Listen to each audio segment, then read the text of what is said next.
Mason said 260 now. Yeah, right? yeah. Actually, right before I came down here on the flight, I weighed in at 259.4. So not quite 260, but close enough, you know. What's the goal with that? Like, where do you want to get to, and what does that do for you? Right. Right. Honestly, I didn't plan on it, to be honest. I've been working out at the facility, so I've been working with the strength coaches over there, and they got me on a pretty good strength program. I feel a lot stronger, for sure, and that weight just came with it, for sure. What does feeling stronger feel like to you? Is that how the ball feels off? Is it in the weight room? Yeah. What does it feel? It just feels more explosive. I don't know if I can describe it. When I was in the cage the other day, I just felt a lot more explosive than I do at this point in the off-season, man. And so now I'm just really ready to get into some live ABs, maybe some matchups to see how I can, how it feels during, in-game play. Jordan, you're living in Jupiter now. What does a typical day look like for you? Are you working with Cheo? Yeah, absolutely, yeah. So he's broken it down for me. He really wants me to go through this whole process. So I'll actually break it down for you. I get there probably around 9:45. I stretch out, and then I go work with Cheo at about 10 for about 30 minutes to an hour based on what he wants me to work on that day, whether it's first step quickness, whether it's tracking balls, whether it's coming up and get it, whether it's, my motion towards throwing somebody out. And then so 30 minutes to an hour, I would say. Then I would hop right into the cage, work out right by the 4 cages out there in the back.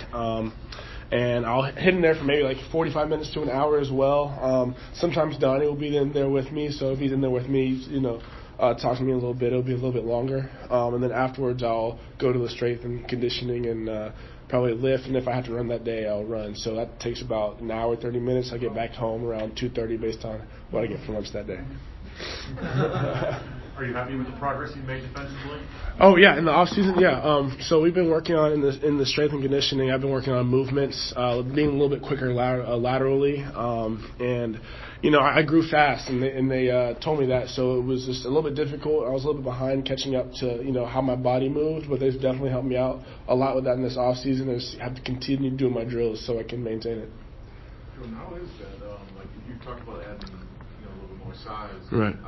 Keeping the mobility. Right. I feel like you've got a pretty good balance. Yeah, absolutely, yeah. And they don't want me to lose that either. The thing is, I put on this weight in the off season, but usually after I run a little bit during the regular season, that water weight I'll lose a little bit of it. And so mobility wise, I feel pretty good. I feel kind of like how I did.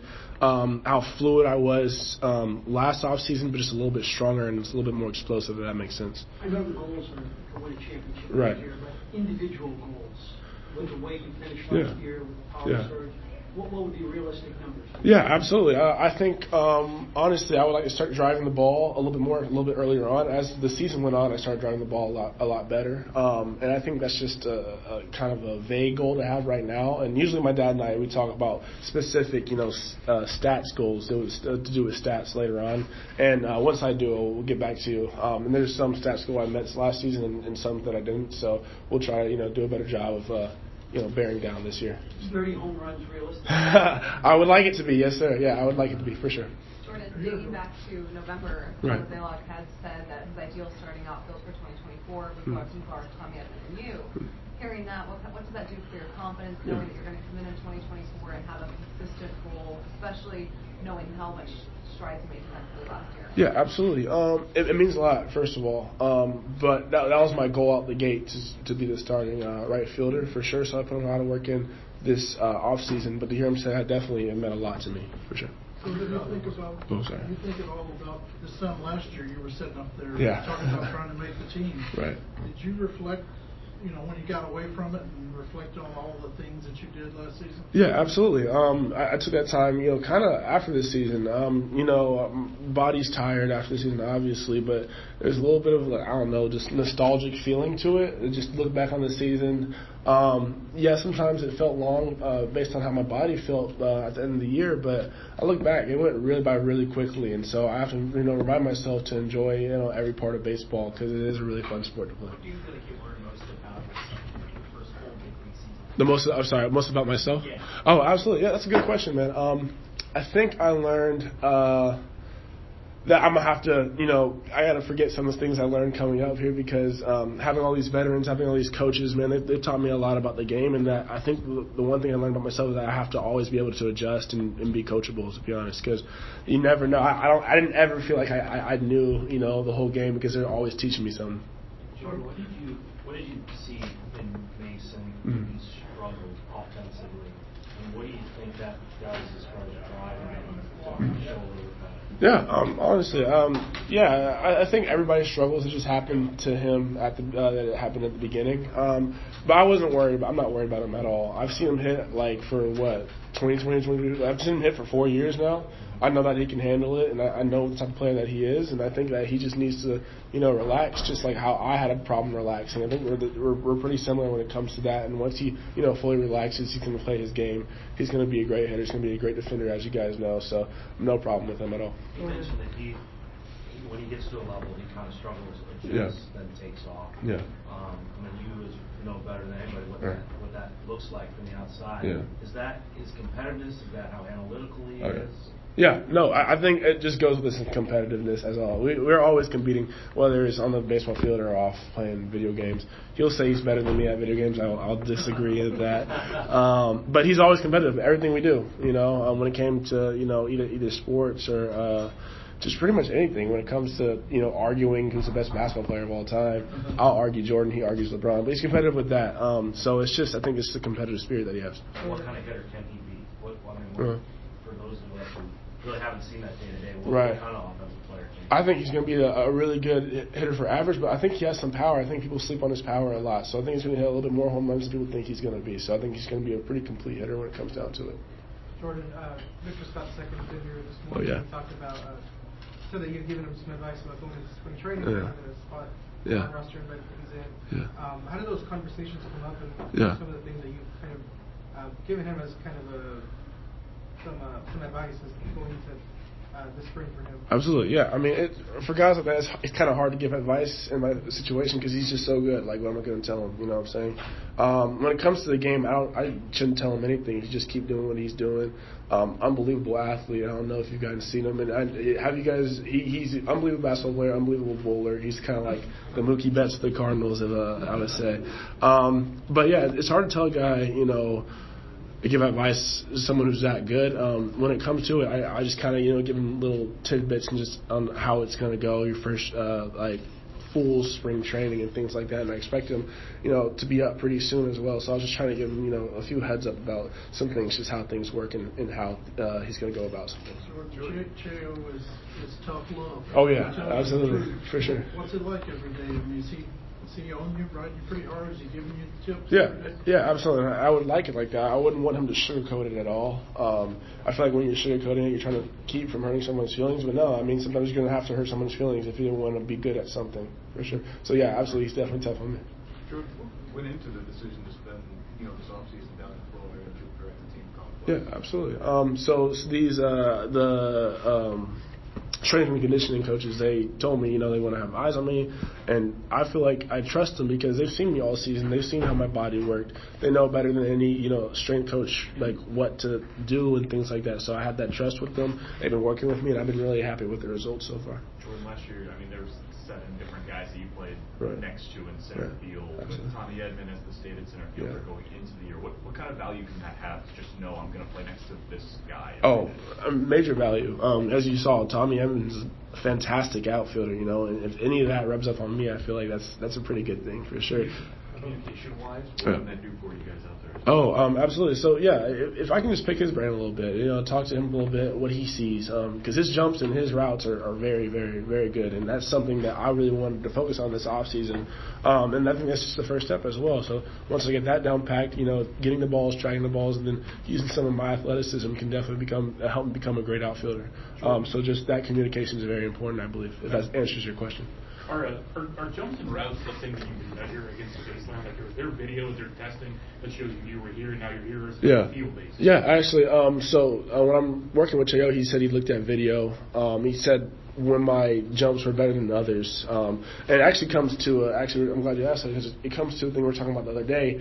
I have a tendency to start like when I see a ball, I go after it, and then I'm trying to make sure that, I read it right, so I come back on my heels a little bit more. And he's been really working with me and teaching me to just go after it, trust your gut instinct. And so he said he can tell the difference between me getting to a ball later in the season and earlier in the season, like kind of the same ball.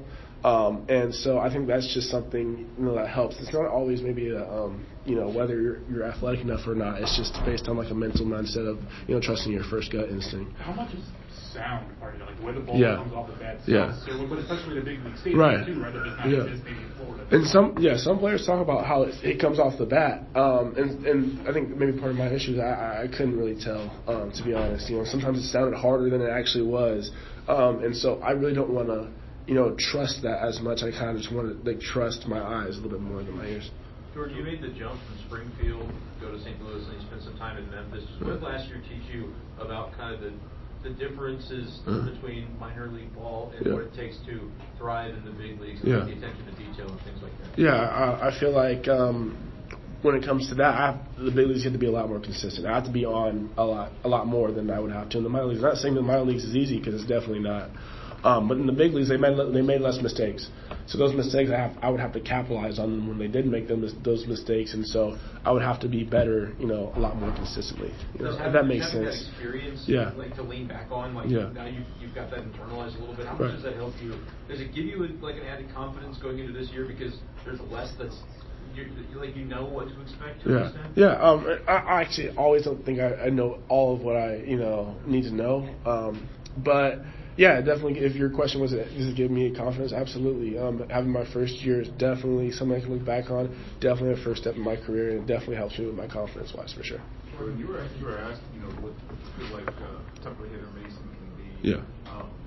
After a year of the big league, what sort of a hitter do you feel like you should be able to be in your second year? I've always wanted to be a hitter that can drive the ball, and now that I've seen for a year how they pitched me last year and what to expect, talking to Goldie and talking to Arenado, how my approach should be at the plate, I thought I can be a consistent, hitter that drives the ball to all parts of the field, and I can drive the ball over the wall. So I want to also be a consistent hitter as well. I want to be able to hit the ball and get on base by hitting the ball higher than the average. You know what I'm saying? So I want to hit for average and I want to hit for power, and I believe based off of the first season, if I make those adjustments this offseason, that I can do both of those. Jordan, Donovan was in here before you were. He was pretty blunt about saying this team's going to look different next year in terms of how it plays. Has he been a steady driver of that conversation this offseason with you guys? Because he was kind of a weird spot last year, kind of watching play out while he was waiting to get healthy. Right. I honestly haven't talked to him too much about it. Most of my conversations with him have been about, hitting the baseball. So whenever I get a chance to talk to him in the cage, he's actually kind of been one of my hitting coaches, I think you could say. He sees what I'm doing, and he sees, what I can work on, what, why I'm pulling off the ball in the cage maybe, or why I'm cutting myself off in the cage. He's the guy to talk to about that. So most of our conversations have been hitting-wise. Sorry about that. What is Brendan Donovan like as a leader? Yeah. Yeah, he's stoic, man. He'll tell you exactly how it is, and I wouldn't want it any other way. He will hurt your feelings, that's for sure. I think that's a good thing about him. And he tells you exactly how it is. He gets to the point. He makes it short and quick, but he loves you, and he wants the best for you. And so whenever he sees something that you're doing wrong, he'll let you know for sure. Does that happen with you in terms of, say, playing the outfield, or what would be the example of what you said? Towards the beginning of the off season, we were hitting the cage, and he was talking about my hip mobility, which has gotten a lot better as throughout the whole off season. But he was like, "Yeah, you can't hit like this." I was like, "You gotta get those hips right and things like that." So I mean, obviously, he was telling me, and he wanted the best for me, but he wasn't trying to hurt me in any way as well. And I'm glad he did tell me that. So with the strength coaches I've been working with them, they've also told me that as well. But he's the first person to tell me as blunt as that, for sure. During winter warm-up is a unique experience. You're able to go on the road in a different way, meet different people, meet fans. Can you talk about what that does for the camaraderie between the team when you can go out and do some more fun things? Yeah, absolutely. Yeah, so you're talking about the whole winter warm-up experience. I'm having a great time over here, absolutely. So we got to travel, we got to see fans everywhere, and just seeing how they are excited. I went to do the Peoria route. So seeing how excited they are, man, like that gives you a different feel for the game. Like, you know, obviously we're playing for them. I play for them. I play for my family, and so being able to see how excited they are, how much they want you to succeed, gives you just an extra drive to be better. If that answers your question. Donnie mentioned text chains among your players. He said you're going to see a hungry ball club. Yeah. Who's the drivers of that? Who's speaking up? Who's motivating guys? Yeah, actually, I would say Donnie's a head driver. Just of the, I haven't talked to him, you know, our one-on-one conversations haven't been like that. But the group chat, yeah, he's, you know, talking about. He's usually the one pumping us up. Last year, you know, it was Wayne Wright. But I mean, once we all convene and see each other in this spring training, I think that there's going to be some talks, and there's definitely going to be some guys, you know, motivating the group. And that leads me into I'm really excited to meet these new guys like Lance Lynn, Sonny Gray, Kyle Gibson. I've heard a lot about them and a lot about their leadership, so I'm looking forward to them to you know, help drive the group as well. Jordan, when Donovan was in here, he talked about it was mostly in the batter's box, but sometimes it's best just to not think. Yeah. You were talking about in the outfield sometimes trusting your instinct. Is that Absolutely. things you might be focusing on this offseason out there? Trust your instinct and maybe not think as much? Yeah, actually, he put it perfectly. Yeah, Donnie usually has the right way to say it. Yeah, just not think. You trust your instincts, absolutely. Because when you get to thinking, that's kind of, you know, when things go a little bit haywire.